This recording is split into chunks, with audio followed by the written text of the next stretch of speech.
captains lead the team out. Through all the cadets with the cheerleaders. And right before we take the field, we touch the martial plaque. I want an officer for a secret and dangerous mission. I want a West Point football player.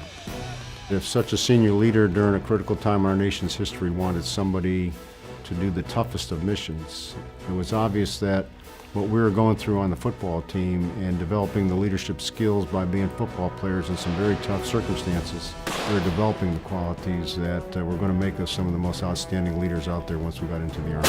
So already West Point being a special place, but he narrowed it down and he got specific about who he wanted. And I think that's a function of, one, what type of leader West Point produces, but also the experience that being an Army football player adds to that West Point experience in their preparation to lead soldiers. The values of that quote ties into the motto here at the Academy, duty, honor, country.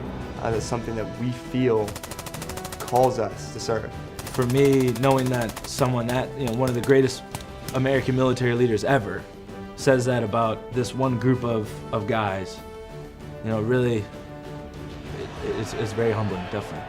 And just the things you go through in football changed so much and grown so much as a leader and a person that you're like, all right, I can do anything.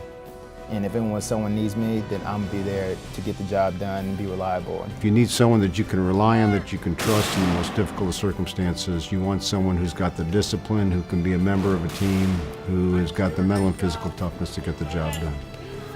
So I just got to assume he wanted a West Point football player because there's not many other ways to get there. You know that at any given moment you can reach out to the guy or left or right and they'll have your back without a doubt.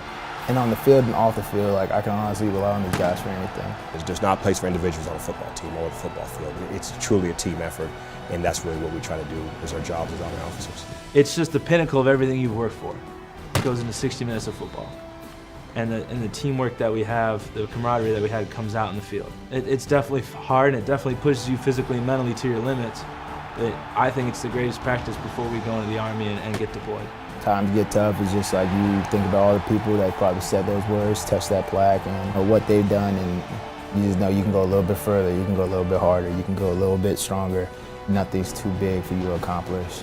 It gives them the confidence to know that when they get out there and they're going to be put under some tough circumstances and some tough demands that they'll be able to perform, and they have that confidence. There are a lot of people that have set the grounds for me to succeed. It falls upon me to try to continue that legacy and has a bit of responsibility to continue that tradition and allow for more people to say good things about Army football players in the future and maybe get another plaque on there one day.